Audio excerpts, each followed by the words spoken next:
So, hello guys. If I ask a question, where you are lacking in your English, right? So, majority of the people are not able to figure out which is working for them and which is not working for them, right? So, if you are also one of the person, you are making a biggest mistake. Why? Because understanding your strengths and weaknesses in your English journey is most important thing than practicing every single day, right?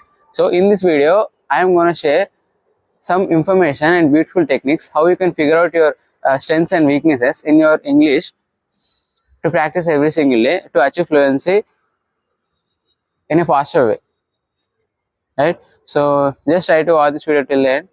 You'll get to know what exactly, right? If I come to the point, so what you have to do in your English journey to know your strengths and weaknesses, because that's the most important thing, as I said. So nowadays the people are not focusing on their strengths first of all, right? So they are keep giving excuses by looking at their weaknesses. See, everybody is individual from any individual, right? So their mindset will be different and their way of learning will be different, right? So this thing we all already know about it, but we do not take this thing as much as serious, right? So this is where you are facing the problem in English practice. So if you can figure out what exactly working for you, so you keep doing the same thing every single day, so it will help you to achieve fluency in a faster way, right? So instead of wasting time on unnecessary things, you already know what is exactly working for you, so you only focus on that particular thing only, right? So I hope you got my point. So to know about your weaknesses, what you have to do, and to know your strengths, what is the exact thing you need to do. See, the first of all thing, you don't need to take too much of resolutions, right? So I have to practice around 30 minutes every single day, and I'll read around 5 pages a day, or I spend in my entire day only with English language. So these kind of bigger resolutions and bigger tasks they take, right? So because of this, if they're not able to follow it sincerely, they feel depressed and they feel very regretful.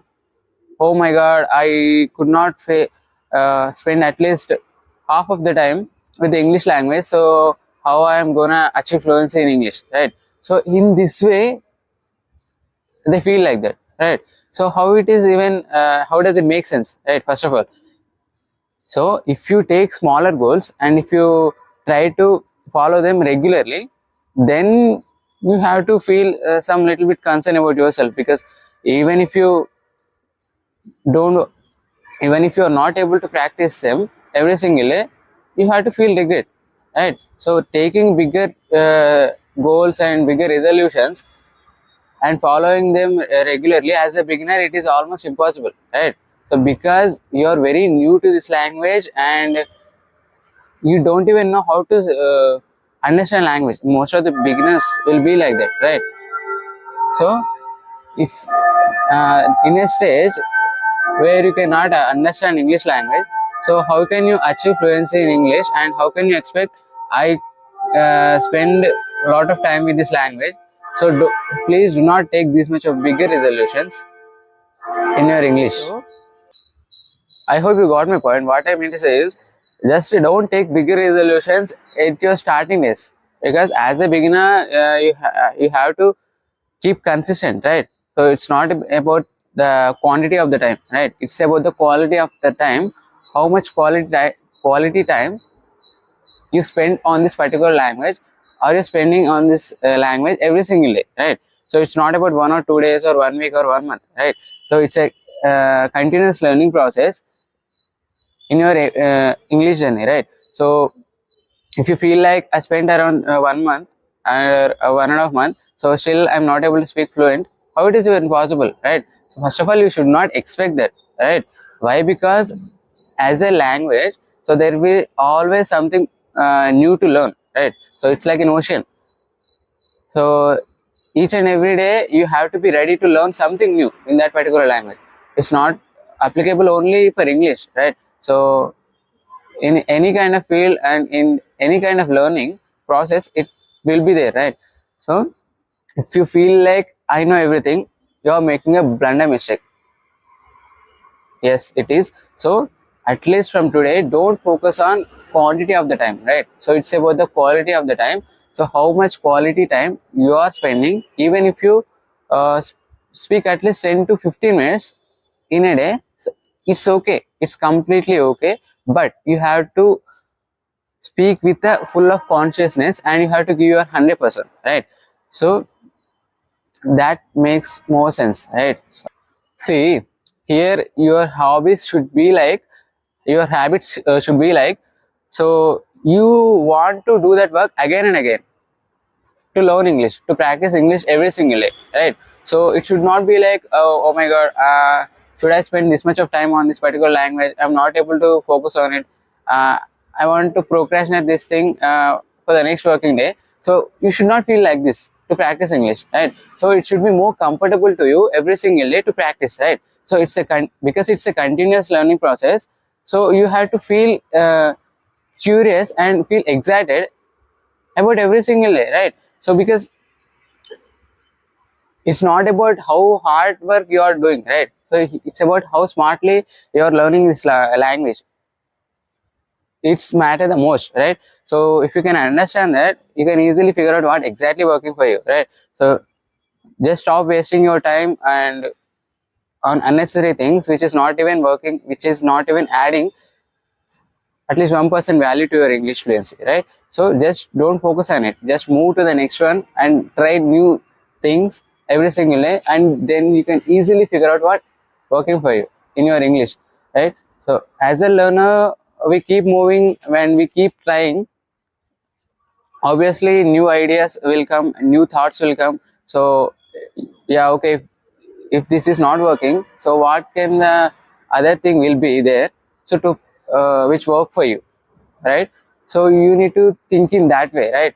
So instead of feeling regret about, oh my god, I'm feeling depressed about these things and I'm not able to achieve fluency in English, so thinking in that way, I would say it's a stupid thing, right? So it's almost possible to everything, right? So first of all, we have to believe in ourselves, right? So then confidence comes, and the clarity also comes in our mind. So never ever say that the excuse like, I'm not able to focus on English language to practice in every single day. The problem you're facing is you're not able to know what exactly working for you, I would say. That's the biggest thing, right? So because every English learner follow their own individual way to practice English, right? So of course, so many people say you have to do this, you have to do that, so then you can easily achieve fluency in English. It might not work for anybody, any English learner, right? Every English learner, I would say, because their choice of learning will be might be different, and their environment might be different, right? So their situations teaches him how to learn English, right? So if you go through your situations and your situations different from any individual, you have to try new things and you have to figure out your own way of learning, right? So because as a self learner, as a self English learner, you have to focus on these things only. See, these simple techniques will help you to achieve fluency in English, right?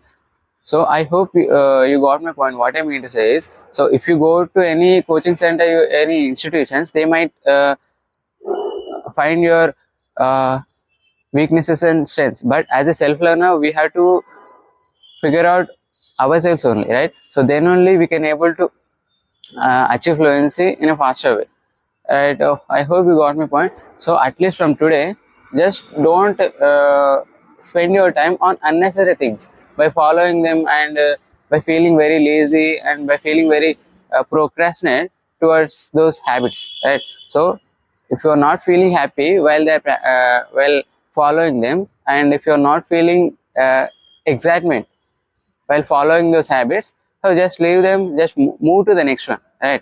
So there are number of things and there are number of ways to learn English language, right? So why you're not, why you're only focusing and sticking with one particular thing, which is not adding value to you, right? So this is what I want to say in this video. So at least don't,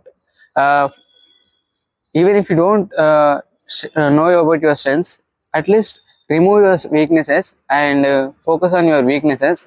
First of all, remove and come out of them, and then you can automatically know your strengths will find you, and you will be find your strengths. So this is what all I can say in this video. So I hope you follow this from today itself.